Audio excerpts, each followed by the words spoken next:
here they say 6,000 is invested for 4 years, okay? And then it grows to 7,000. Find the interest rate if it's compounded annually. So there is this word, compounded. Can you see the word compounded? Okay? What is this word telling us? It's telling us we should use the formula that says A is going to be equal to P 1 plus I to the power of N, okay? Because it's compounded annually. Now let's go and collect our data then. What is A? What is A? A, 7,000, okay? What is P, which is the present value? What is the original amount? It's 6,000. And then what is N?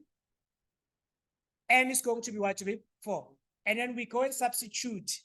And then if we go and substitute, what are we going to have? We're going to have 7,000 here, okay?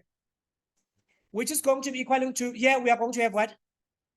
We have 6,000, open bracket, we have 1 plus I, we don't know, okay?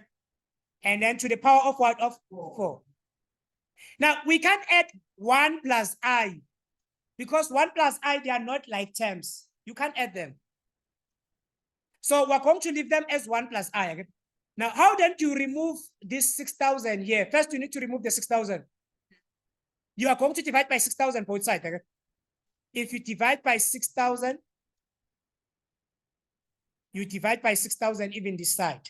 And then, guys, keep in mind, which when I do these things here, I'm not going to be using my calculator. I'm mindful of the fact that this is mine. I'm going to round off the final answer. So yeah, I can simply say these zeros are going to divide these zeros, okay?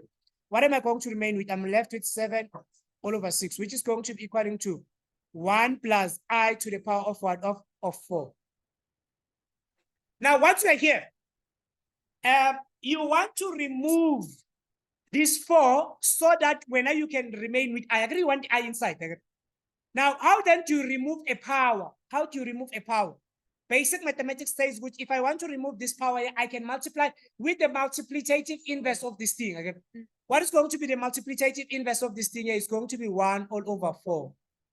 And then even this side, I'm also going to multiply with what? With 1 all over 4. Or if you don't want to do that, you can simply cube, and then you can say quad root both sides. Again, if you say this one multiplied by this one, what are you going to have now? You're going to have 4 all over 4. What is 4 all over 4? It's 1. Then you have something like this then.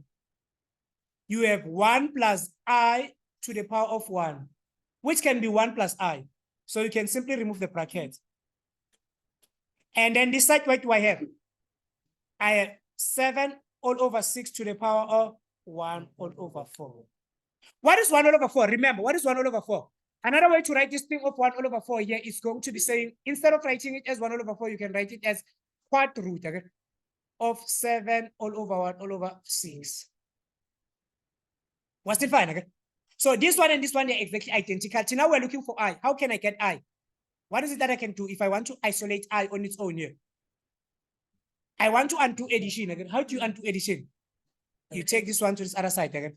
And then it says, which I have 7 all over 6 to the power of 1 all over 4 minus 1, which is going to be equal to what? To I. And then let's go and check which one is going to be our I. You type this in your calculator. First, you get your I as a decimal. Okay? And then you take our I, you convert it into what? Into percentage. So what are you going to have for this one? Remember, I'm saying this thing is exactly the same thing. You can then do it this way. You can say, okay, but now, here's what we have. We have 7 all over 6, okay? To the power of, which is quad root, okay? If you don't want to use 1 all over to the power of 1 all over 4, you can use the quad root minus 1, like this, okay? And then you type this in your calculator. And what you get 0.04. Ne? And then you come and say, okay, we have 0.04, which is going to be I. But that's not what we're looking for. Now we're looking for I as a percentage. Okay? How are you going to get I as a percentage? You multiply by what? By 100. You come and say, okay, on this one, let's multiply by 100. Multiply by 100. Answer multiplied by 100. And then it gives us what? It's 3.93%. So this is going to be our final answer.